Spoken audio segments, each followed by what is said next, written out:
वंदे मातरम शिक्षक साथियों, जैसे कि आपको पता है माध्यमिक शिक्षा बोर्ड की तरफ से सत्रांक ऑनलाइन पढ़ने बाबत नोटिफिकेशन जारी हो चुका है और फॉर्म ये सत्रांक यानी सेशनल मार्क्स भरने का प्रोसेस शुरू हो चुका है।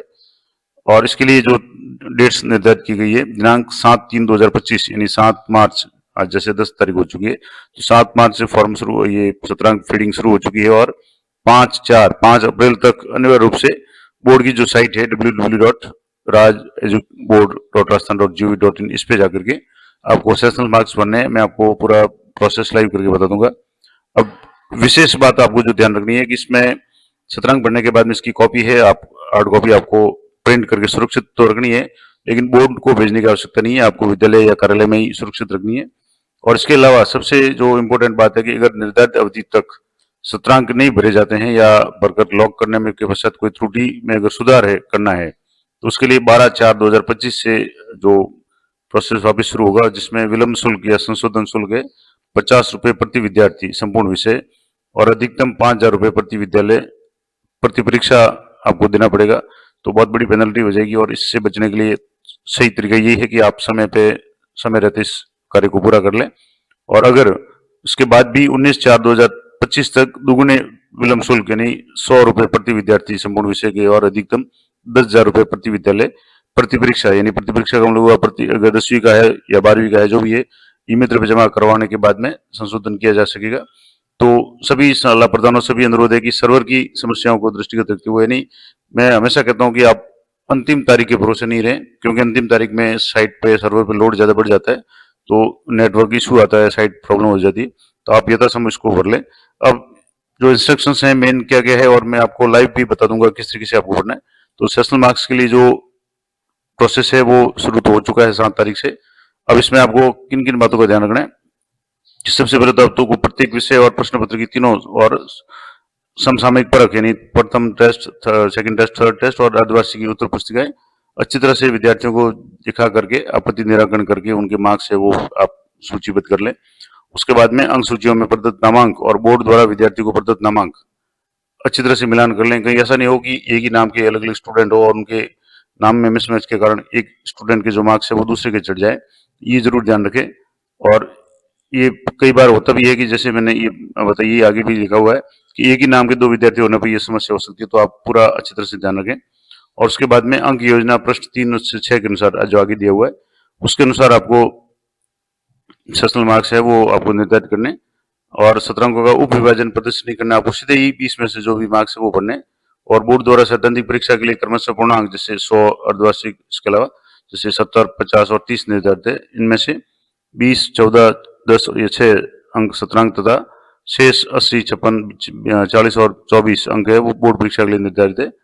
अब इसमें अलग अलग है, जैसे उदाहरण के लिए मान लो कोई विषय जो 100 नंबर का है, उसमें 100 में से 20 अंक है वो सत्रांक हेतु निर्धारित है। सामान्य रूप से सभी विषयों में, लगभग ज्यादातर विषयों में 100 में से 80 अंकों का वार्षिक परीक्षा होगी और 20 अंक है वो सत्रांक के रूप में जाएंगे। तो इसी तरीके से उनको विभाजित करके 10 अंक 3 टेस्ट के यानी 30 ये हो गए और अर्धवार्षिक अंक, और उसके अलावा 5 अंक है वो प्रोजेक्ट कार्य के लिए, 5 विद्यार्थी की उपस्थिति के लिए और सदव्यवहार पर आधारित होंगे।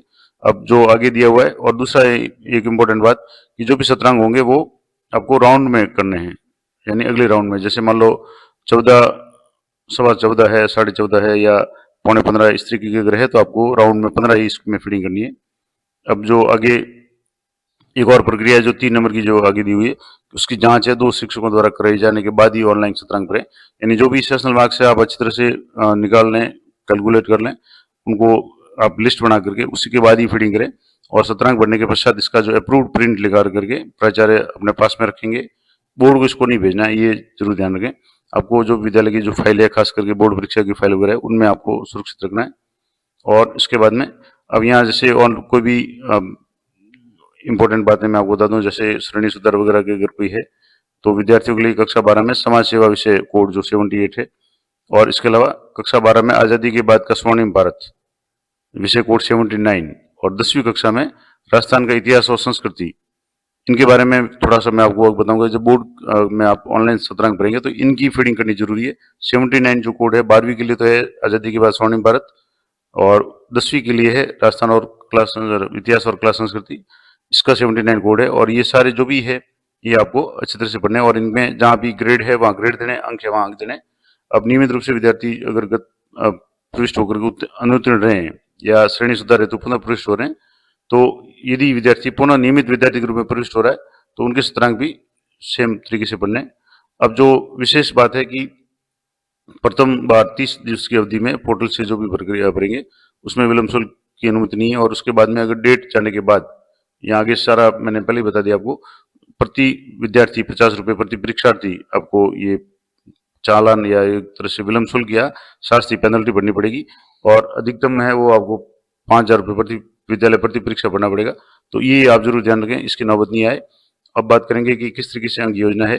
तो बोर्ड परीक्षा तो प्रत्येक विषय के सैद्धांतिक, अब जैसे उच्च माध्यमिक शिक्षा की बात करें 12वीं कक्षा के, तो पूर्णांक है 20% अंक शतरांक हेतु निर्धारित है। और इसके अलावा बोर्ड परीक्षा के जैसे विषय में जैसे 70, 100, 70, 50, 30 पूर्णांक सैद्धांतिक परीक्षा हेतु है, तो शतरांक भी उसी के अनुसार 20 है। अगर मान लो 100 नंबर का अगर पेपर होगा 12वीं में, उसमें से 80 का थ्योरी होगी और 20 है वो शतरांक के रूप में जाएंगे। दूसरे अगर मान लो प्रैक्टिकल विषय वगैरह है तो उनमें इस तरीके से होगा। अब जैसे बात करें उपस्थिति की, तो 3 अंक है वो उपस्थिति के लिए है। यहाँ अलग अलग विषयवार दिया हुआ है। तो ऐसे विषय जिनमें सैद्धांतिक परीक्षा का आयोजन होता है, जैसे मान लो साइंस के विषय है या ज्योग्राफी वगैरह है जहाँ प्रैक्टिकल होता है और प्रायोगिक कार्य। अब दो तरीके की बात होगी, एक तो ऐसे विषय जिनमें सैद्धांतिक परीक्षा आयोजन होता है और प्रायोगिक नहीं होता, जैसे मान लो हिंदी है, हिस्ट्री है, पॉलिटिकल साइंस है, जिसमें प्रैक्टिकल नहीं होता, सीधे ही 100 नंबर का मामला है, वहाँ शतरांक है वो 20 के होंगे और 80 अंक होगा जो मेन पेपर होगा। तो इसमें क्या होगा, जो 20 अंक शतरांक के निर्धारित करने हैं, उसके लिए विद्यालय में जो ली गई अर्धवार्षिक परीक्षा है, तीनों टेस्ट है, उनके मार्क्स मिला करके तो उसके 10% बढ़ाने। उसके बाद में 5 अंक है वो प्रोजेक्ट कार्य के होंगे और 5 है उपस्थिति और व्यवहार के होंगे। तब उपस्थिति में किस तरीके से, तो जो 3 अंक है उपस्थिति के और 2 व्यवहार के, तो उसमें किस तरीके से होगा, जो 3 अंक उपस्थिति के, अगर विद्यार्थी की उपस्थिति 75 से 80% तक है तो उसको 1 अंक मिलेगा। 81 से 85% अगर उपस्थिति है तो 2 अंक मिलेंगे। और 86 से 100% तक अगर उपस्थिति है उसकी तो उसको 3 अंक दिए जाएंगे। ये मैक्सिमम 3 अंक उपस्थिति के होंगे। उसके बाद में 2 अंक, यहाँ जैसे दिया हुआ 5 अंक उपस्थिति व्यवहार के, तो उसमें से 3 उपस्थिति के और 2 अंक है कक्षा में सहभागिता, व्यवहार, अनुशासन वगैरह उससे संबंधित है। इसके अलावा जो दूसरे विषय जैसे संगीत, चित्रकला के अतिरिक्त ऐसे विषय जिनमें सैद्धांतिक के साथ प्रायोगिक भी है, जैसे मैंने बताया साइंस के विषय वगैरह, तो उनमें जो है वो थोड़ा सा उसमें डिफरेंस होगा। उसमें पूर्णांक 20% जो होगा उसमें 14 या 10 अंक होंगे। और जिनके अंतर्गत नियमित विद्यार्थियों के लिए विद्यालय द्वारा ली गई अर्धवार्षिक परीक्षा और 3 टेस्ट के जो प्राप्तांक होंगे 10%, 7 या 5 अंक होंगे। और शेष जो अंक होंगे 7 या 5 जो भी रहेंगे वो प्रोजेक्ट कार्य उपस्थिति और व्यवहार के अनुसार होंगे। उपस्थिति का सेम क्राइटेरिया रहेगा, 75 से 80% तक उपस्थिति है तो 1 अंक, 81 से 85 है तो 2 अंक, 86 से 100 है तो 3 अंक, और 3 अंक प्रोजेक्ट करके होंगे और 1 अंक है वो कक्षा में सहभागिता, व्यवहार या अनुशासन पे होगा। इस तरीके से। और जो संगीत और चित्रकला विषय है उसमें है वो 20% यानी 6 अंक होंगे। और उसी अनुसार यहाँ दूसरे जो भी उपस्थिति वगैरह के 3 अंक या इसमें उपस्थिति के कम होंगे, जैसे प्राप्तांक 3 अंक होंगे, 3 समसामयिक परीक्षाओं के 3 अंक होंगे। और शेष अंक जो उपस्थिति व्यवहार के होंगे जिसमें 75 से 80 तक आधा अंक मिलेगा, 81 से 85 तक 1 अंक और 86 से 100 तक 1.5 अंक मिलेंगे। और 1.5 अंक है वो कक्षा में सहभागिता, व्यवहार, अनुशासन वगैरह इस पे होगा। तो ये कुछ विशेष परिस्थितियों में सामान्य रूप से जो मैंने शुरुआत में बताया वही है।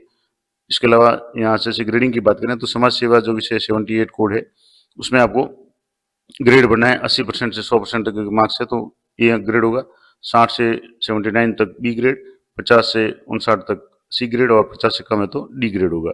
और समाज सेवा की ग्रेडिंग को अनिवार्य रूप से ऑनलाइन भरें, अन्यथा विद्यार्थी का परिणाम रोक दिया जाएगा। तो जो भी है वो आपको ऑनलाइन जो मार्क्स अनिवार्य है वो भरने हैं। अब जो विषय कोड 79 है जिसके बारे में मैंने शुरुआत में भी कहा था, आज़ादी के बाद स्वर्णिम भारत भाग 1, 2 जो भी है उसमें न्यूनतम 33% अंक प्राप्त करना आवश्यक है और इसकी फीडिंग करनी भी जरूरी है। इसके बिना आगे आपके सेव नहीं होगा, मैं आपको बता भी दूंगा। इसके अलावा जो वाणिज्य कोड वगैरह वाणिज्य विषय वर्ग है उनके लिए भी सेम इस तरीके से जो होगा। तो ये तो हो गए शतरंग योजना वगैरह। इसके अलावा जैसे 10वीं की बात करें तो 10वीं में लगभग 100 अंकों के जो भी पेपर्स है उनमें से 80 का थ्योरी होगा और 20 शतरंग होंगे। अब 20 में एक विशेष रूप से ध्यान रखना है कि राजस्थान का इतिहास और संस्कृति 79 code number, foundation of information technology जो सामान्य रूप से कंप्यूटर कहते हैं उसको 80 कोड, और शारीरिक स्वास्थ्य शिक्षा 82 जो उसका कोड है। इन विषयों में विद्यालय आधारित मूल्यांकन करें और इन विषयों में परीक्षा द्वारा जो भी अंक अर्जित होंगे उसको यथावत ऑनलाइन भरे जाएंगे। और विषय कोड 79 जो था राजस्थान का इतिहास संस्कृति, इसमें न्यूनतम 33% अंक प्राप्त करना आवश्यक है, और यदि इस पे कम होता है तो विद्यार्थी है वो अनुत्तीर्ण हो जाएगा। तो उसकी पुनः परीक्षा लेकर के अंक भिजवाए जाने, तो ये भी आप जरूर ध्यान रखें। इसके अलावा जो नियमित विद्यार्थी है 10वीं के लिए, उसमें 10% सत्रांक है वो तीनों टेस्ट और अर्धवार्षिक के होंगे, 5% अंक है वो प्रोजेक्ट के आधार पर होंगे, और 5% है वो विद्यार्थी की उपस्थिति और सदव्यवहार पे होंगे। अब वो सेम जो 12वीं में था उसी लगभग सेम ही होगा। अब जो दूसरा है कि अंक विभाजन, जैसे स्थानीय परीक्षा के 10 अंक है, प्रोजेक्ट कार्य के 5 अंक है, उपस्थिति के 3 अंक और व्यवहार के 2 अंक। ये जो 5% है उसमें से उपस्थिति के 3 और व्यवहार के सदव्यवहार के 2 अंक है। सेम प्रोसेस ये, जैसे हिंदी में 100 है तो 20 सत्रांक होंगे, 80 का पेपर होगा। उसके अलावा जैसे राजस्थान का संस्कृति वगैरह, इसमें 100 में से जो भी अंक आएंगे वो सीधे 20% निकाल के जो भी अंक प्राप्त होने वही आपको यहाँ फीडिंग करनी है। तो ये पूरी आपको जो ये निर्देशिका, ये भी आपको बोर्ड की साइट पर मिल जाएगी। व्यावसायिक शिक्षा का भी इसमें दिया हुआ है। वीडियो थोड़ा लंबा हो जाएगा तो मैं आपको बता दूं, विशेष रूप से आपको ध्यान रखना है कि सत्रांक के अभाव में परीक्षार्थी का परीक्षा परिणाम को बिना किसी पूर्व सूचना के विषयों में अनुपस्थित कर अंकित कर दिया जाएगा। तो ये समस्त जिम्मेदारी आपकी यानी संस्था प्रधान और जो भी परीक्षा प्रभारी सभी की रहेगी। और यदि सत्रांक में कोई त्रुटि पाई जाती है तो शाला प्रधान, संस्था प्रधान है, उसके लिए व्यक्तिगत उत्तरदायी होंगे। तो ये जरूर ध्यान रखें। तो सभी स्टाफ, विशेष रूप से विषयाध्यापक और परीक्षा प्रभारी मिल करके ये पूरा काम करें और निर्धारित समय में करें, ताकि आपको विलम्ब शुल्क नहीं देना पड़े। और 2-3 बार अच्छी तरह से चेक करके बाद उसका प्रिंट है वो निकाल करके सुरक्षित रख लें, क्योंकि अगर उसमें कुछ त्रुटि आती है, आपको चेंज करना है, तो उसके लिए फिर आपको जो अलग से है वो शुल्क देना पड़ेगा। और भी अगर कोई इसमें संबंध में कोई समस्या है तो दूरभाष नंबर जो बोर्ड कार्यालय के दिए हुए हैं, जिसमें 0145 और 2620 739 ये है। कंप्यूटर संबंधित या ऑनलाइन तकनीकी समस्या है तो उसके लिए 0145 और 262 74754 ये है। विशेष सूचना है कि हार्ड कॉपी आपको जमा नहीं करानी है। अब देखेंगे बोर्ड की जो साइट है इस पे जाकर के आपको किस तरीके से इसकी फीडिंग करनी है। तो यहाँ जो मेन साइट है इस पे आप जाएंगे तो यहाँ सेशनल मार्क्स इंस्ट्रक्शंस दिए हुए हैं, और यहाँ आप क्लिक करेंगे तो आपको फिलिंग का ऑप्शन है। यहाँ तो एक तो इंस्ट्रक्शंस मिल जाएंगे जो अभी आपको मैंने बताए। अब मान लो आपको सेशनल मार्क्स फिलिंग करनी है, इंस्ट्रक्शन तो आप यहाँ से इस तरीके से पीडीएफ डाउनलोड कर लें, आप देख लें, यहाँ से आपको सारे निर्देश मिल जाएंगे। अब मार्क्स फीडिंग के लिए यहाँ आपको जो बोर्ड एग्जाम मेन है ये 2025, इस पे आपको क्लिक करना है। यहाँ जैसे क्लिक करेंगे तो आपके जो भी आपके विद्यालय के कोड वगैरह है ये आपको एंटर करके यहाँ से आपको विद्यालय के कोड और यहाँ पासवर्ड एंटर करके आपको लॉगिन हो जाना है। जैसे ही आप लॉगिन हो जाएंगे इस तरीके से आपका विद्यालय का जो प्रोफाइल वो खुल जाएगा, और यहाँ आपको नीचे जो ऑप्शन देखेगा सेशनल मार्क्स 2025, इस पे आपको क्लिक करना है। अब यहाँ विशेष रूप से आपको निर्देश जरूर ध्यान रखना है कि सब्जेक्ट का चयन करके सत्रीय मार्क अंक भरना शुरू करें, यानी सेशनल मार्क शुरू करने पहले यहाँ से क्लास सेलेक्ट करनी है, फिर सब्जेक्ट करना है। अंक भरने के पहले स्कूल अवार्ड ब्लैंक डाउनलोड कर सकते हैं, एक ब्लैंक फॉर्मेट भी आप डाउनलोड कर सकते हैं अगर आपको आवश्यकता हो तो। और इसके अलावा क्रॉस चेक प्रिंट करने के लिए और लॉगिंग के लिए भी सभी अंकों को भरना आवश्यक होगा, यानी सब भरेंगे तभी आपके ये लॉग होगा और क्रॉस चेक होगा। और इसके अलावा यदि किसी छात्र या विषय के लिए रोल नंबर सूची उपलब्ध नहीं है, किसी छात्र का नाम नहीं आ रहा है, तो आप ऐड स्टूडेंट पर क्लिक करके जानकारी भरे और अंक जमा कर से उसमें सेव कर सकते हैं। और अंक लॉक करने के बाद में किसी स्टूडेंट को ऐड नहीं कर सकते। तो जो भी काम करना है आप लॉक करने से पहले कर लें, और एक बार लॉक किए गए अंकों को अद्यतन नहीं किया जा सकेगा, यानी आप उसमें आप चेंज नहीं कर पाएंगे। लॉक करने के बाद आप उसको अपडेट नहीं कर पाएंगे। तो लॉक है वो सबसे अंत में करें जब आप अच्छी तरह से आश्वस्त हो जाएं। इसके अलावा यहाँ कुछ ऑप्शंस भी हैं, जैसे मान लो यूएफएम कहीं आ रहा है तो अनफेयर मीन्स का है, एनएसओ है जिसका मतलब नाम स्टक ऑफ यानी नाम हटा दिया गया तो एनएसओ उसको फीड करना है। एससी का मतलब सब्जेक्ट चेंज है किसी का तो ये। अब एक और इम्पोर्टेंट बात जो आपको विशेष रूप से ध्यान रखनी है कि after filling out and logging the subject 079 marks you will be allowed to enter the marks of other subject. तो सबसे पहले आपको 79 जो कोड वाले जो विषय है उनके मार्क्स एंटर करने के बाद ही आपको दूसरे विषय के मार्क्स पढ़ने का मौका मिलेगा। और the page should be refreshed, और इसके लिए आप पेज को रिफ्रेश कर लें और class selected to view the other subject. और once the subject 79 has been logged final print, यहाँ विशेष रूप से दिया होगा कि विषय 79 के अंक भरने और लॉक करने के बाद आपको अन्य विषयों के अंक दर्ज करने की अनुमति होगी। और विषय 79 के अंक लॉक होने और प्रिंट होने के बाद पेज को रिफ्रेश किया जाना चाहिए और अन्य विषयों को देखने के लिए कक्षा का चयन किया जाना चाहिए। जहाँ से जैसे मैं आपको क्लास 10वीं सेकेंडरी यहाँ से सिलेक्ट कर रहा हूँ, सेकेंडरी सिलेक्ट करते हैं यहाँ से आपके सब्जेक्ट आ जाएंगे, हिंदी इंग्लिश वगैरह ये सारे आ जाएंगे। सबसे पहले आपको 79 वाला जो राजस्थान हिस्ट्री एंड कल्चर यानी राजस्थान संस्कृति और इतिहास है ये आपको फीडिंग करना है। अब यहाँ इसके मार्क्स जो भी स्टूडेंट्स के आप इस तरीके से फीड कर लें, यहाँ जैसे सारे फीड कर लिए। उसके बाद में अगर प्रिंट ब्लैंक अवार्ड शीट अगर आप प्रिंट करना चाहते हो, इस तरीके से आपके ये नाम के आगे खाली आ जाएगा, आप इसको प्रिंट कर सकते हैं। क्रॉस चेक प्रिंट करना चाहें तो यहाँ से इस तरीके से आपके ये नंबर फीडिंग के बाद में इस तरीके की क्रॉस चेक आ जाएगी, आप इसको प्रिंट निकाल करके इसको चेक कर लें और सुरक्षित कर लें। उसके बाद ही आप इसको फाइनल प्रिंट निकालें, और ये सारा एक ही हो गया। इस तरीके से आपको दूसरे जो विषय है, जैसे मान लो यहाँ इंग्लिश है तो इंग्लिश यहाँ से आप देख लें, जो भी मार्क्स है वो आपको फीडिंग करनी है। इस तरीके से फीडिंग करने के बाद में जो भी स्टूडेंट नेक्स्ट करके जा करके इस तरीके से ये सारे जैसे फीडिंग कर दिए हैं। अब मान लो सेकेंडरी की बात करें, सीनियर सेकेंडरी की, तो सीनियर सेकेंडरी में भी जो 79 जो सब्जेक्ट था, ये था GANI यानी राजस्थान का स्वर्णिम इतिहास वगैरह, तो ये भी मार्क्स आपको इंटर करने 100 में से इस तरीके से। और ये सारे इंटर करने के बाद ही आपके आगे का जो पेज है वो खुलेगा। यहाँ से जैसे 26 एंट्री है तो पूरी आ गई, यहाँ से आप देख लें। उसके बाद में आप क्रॉस चेक कर लें सभी विषयों के, आपको यहाँ जो भी मार्क्स है वो आपको फीडिंग करनी है। यहाँ से जैसे पॉलिटिकल साइंस सेलेक्ट कर लिया। अब एक स्टूडेंट है जैसे NSO, तो आपको यहाँ से NSO सेलेक्ट करना है। एब्सेंट है, UFM है, NSO है, 0 है, NA है, 19, 18 जितने भी मार्क्स हैं इस तरीके से आपको यहाँ से ये सिलेक्ट करना है। ये सारे किए पहले ये कर चुके हैं, तो ये मैंने आपको सिर्फ समझाया बताया है। आपको अगर पहली बार भरेंगे तो सबसे पहले आपको 79 वाला करना है, उसके बाद अन्य मार्क्स है वो आपको फीडिंग करना है। तो ये पूरी प्रोसेस मैंने आपको बता दी। और विशेष बात ध्यान रखें कि आप अनिवार्य रूप से 5/4 से पहले सत्रांक है वो ऑनलाइन कर लें, क्योंकि उसके बाद में प्रति विद्यार्थी 50 रुपये का शुल्क लगेगा, जो काफ़ी भारी पड़ेगा, और उसमें अगर गलती होती है तो भी आपकी समस्या हो जाएगी। तो बहुत अच्छी तरह से ध्यान से ये काम करें, और अंतिम तारीख के अंदर के बिना आप यथासंभव इसको कंप्लीट कर लें। तो मिलते हैं नेक्स्ट वीडियो में, तब तक जय हिंद, जय भारत।